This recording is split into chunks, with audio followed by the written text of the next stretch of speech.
would you stay till the morning light? Or would you follow me? Or would you let it be? Hey y'all, so welcome back to my channel. We're going to do a copycat recipe today, and a lot of it I'm going to have to do off camera because I got to use a blender. So we're going to make a copycat Cantina chicken, and you can do anything you want with this. You can make it a burrito bowl, a chicken bowl, just a chicken bowl. You can make it into a taco, anything. But we're going to try to go ahead and let y'all watch me as I put in the ingredients into the blender, and then I'll do the blender off camera.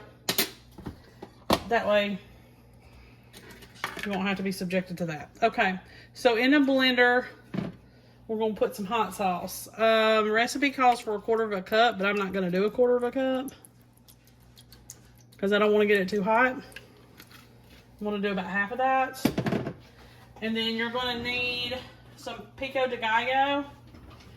I was able to find this at Walmart, but I don't want to do a heaping.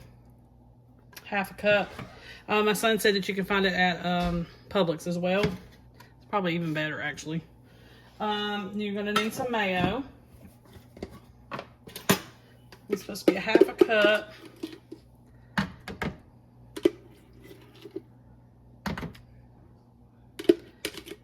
Of your favorite mayo. I'm going to try to get everything out of this jar so I don't have to open another jar.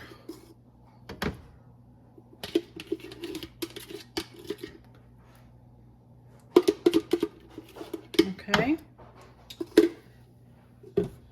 And then we're going to put a little bit of lime juice in here. And you can do fresh, but I'm just going to put in just a little bit of bottled. It's fine. You need a pinch of sugar and a little bit of kosher salt. So, a little bit of salt. Okay.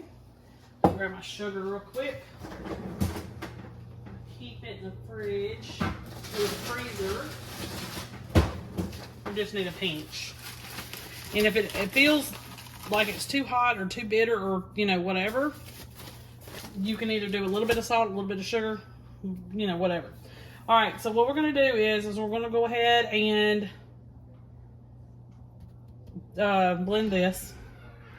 And then we're going to set half of it aside and put that in the fridge because you're going to use that part for serving. And then I'll show you what to do next with the chicken. Hang on just a second. Okay, let me get this fixed. Okay. Recipe calls for 2 chicken breasts. I'm going to put 3 in here. And then when it's done, you will shred it. And that way you can, you know, serve it how you want to. So, let's see. We're going to salt and pepper it.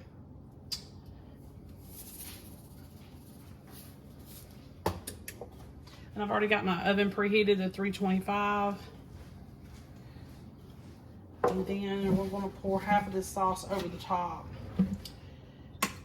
But I may end up using all of it because I don't know that we'll need any for serving. I don't know, that still left a good bit. So, all right, let me get a fork so we can turn this over. So you want it to coat it. Which I think we should have poured it in the bottom and then did it, but I'm trying to follow the recipe. Alrighty. Alright. Pour just a little bit more with this. Put this in the oven for about 45 minutes or so. It may take up to an hour. I'm going to cover it with foil so it don't burn and it can continue to cook. And then basically you're done.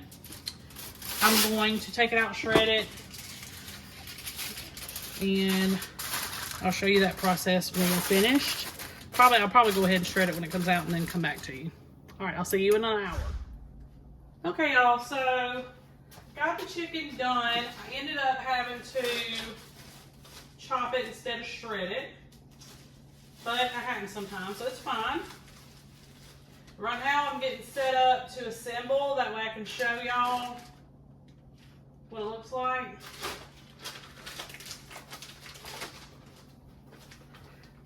All assembled and perfect. So you're going to use something like this. I don't know, you know, you don't have to, but I kind of wanted to try to stay,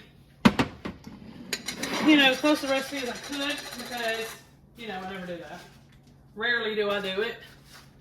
So I wanted to do that. So what we're doing now is I'm getting my tortilla ready.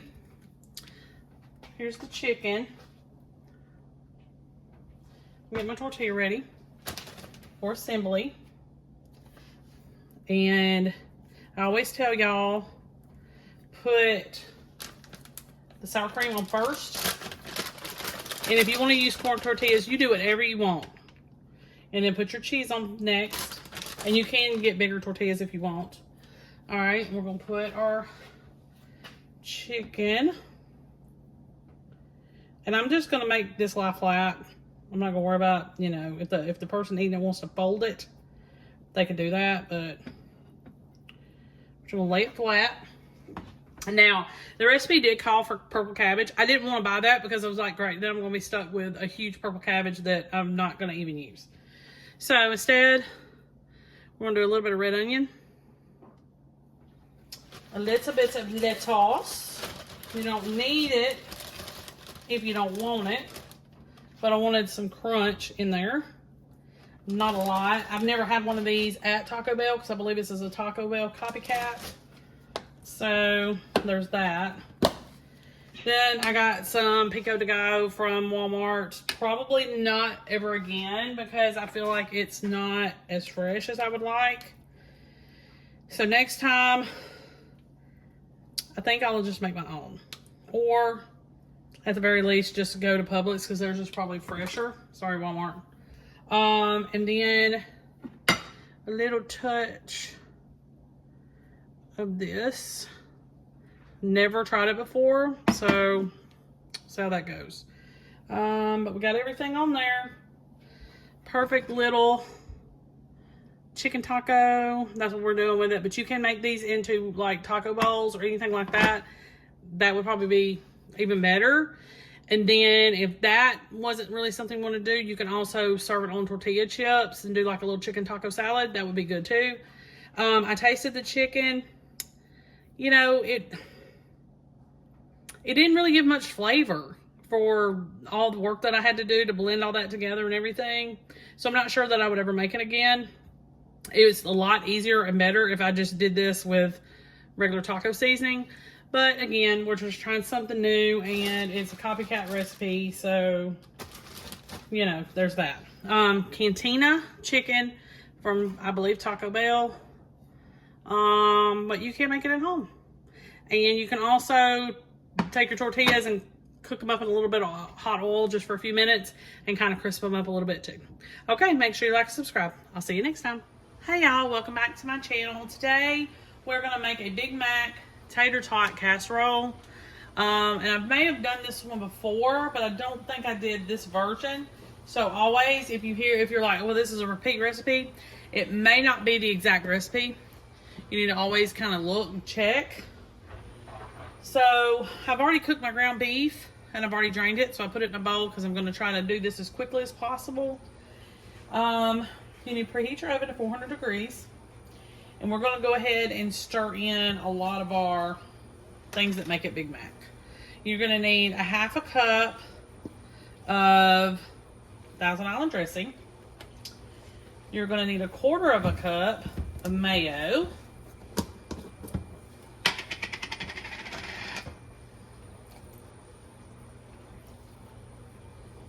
I'm sure I have enough of that. One chopped onion. And I just had like a half, well, it's supposed to be a cup of chopped onion. I just had like a little half of one in the fridge. I feel like that's gonna be enough. I tried to chop it as tiny as I could get it. Doesn't say that in the recipe, but I just feel like that would be best. Okay. And the next thing that you're going to need is some dill pickles, and I have some dill relish here, and I'm just going to put that all in there. It's easier instead of chopping it. And if you check your ingredients, most of the time the only things in there is water, vinegar, cucumber, you know. Salt and pepper to taste. Of course, I gotta have a lot of pepper. And we're gonna use some light salt, but you can use a regular. I wouldn't do kosher. We need some onion powder and garlic powder. A teaspoon of each.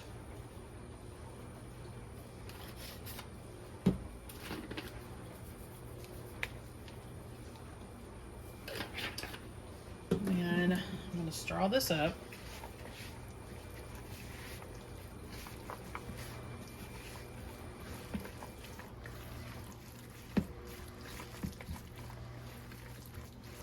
I'll add just a little bit more Thousand Island because I feel like it's a little bit too dry. Just a little bit. All right. So I've got a sprayed 9x13 ready to go. And then you're going to put this, and I mean, this is literally super easy. Probably the easiest one I've ever done.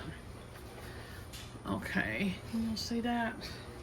So you're going to take your meat mixture, and you're going to put it in your pan that you already got prepared.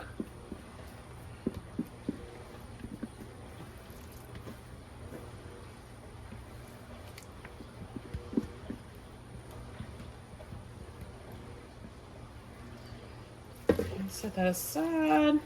Spread this out.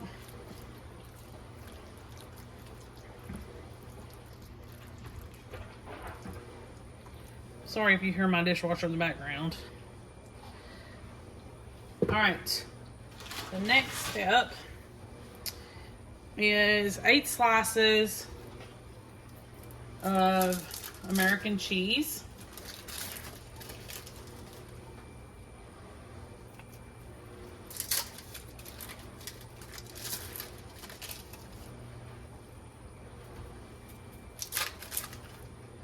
I will come back as soon as I get this done. Hold on. Okay, so next step after the cheese is your tater tots.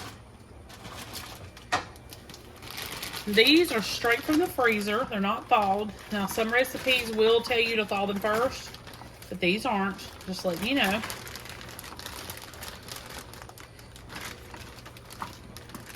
Pull these out.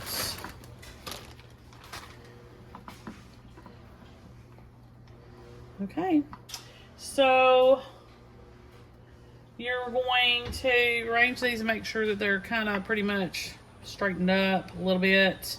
Doesn't have to be perfect. I never make them perfect. This is a little bit more than what you needed. You only need 24 ounces. I put 32 on there. I don't know what I would do with like 15 tater tots. You know what I mean? All right, so you're going to cook this for 40-45 minutes until the tots are brown and crispy. You're going to let it rest for 5 minutes, and then we're just going to put shredded lettuce on top because it's basically your whole big bag in one pan. So when I get back, we'll do that. 45 minutes, 400 degrees. Okay, y'all. Finished product. These are the perfect type casseroles, especially if you don't really know how to make a casserole if you've never done that before and you're kind of wanting a user-friendly type casserole and it's easy on the budget both. This would probably be a go-to. You can find tons of different tater tot casseroles on the internet and they're perfect. I'm going to take this one real quick and we're going to put some lettuce on it. Hang on.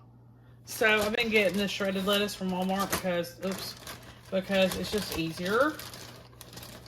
And I wanted to make sure that I have plenty for this. You just add your lettuce to it and it's a go. Or you don't have to, you know. It's still going to taste like a Big Mac without it. So perfect little tater tot casserole, tater tot casserole. Not expensive at all. And you can use sliced cheese with it, you know, your American cheese that you typically have. That was Kraft singles that I used. It wasn't even deli cheese. So, and it seemed to melt fine. It seemed to do fine. I'm sure there's not going to be a problem or an issue. So, just goes to show you, you never know. All right, make sure you like and subscribe. I'll see you next time.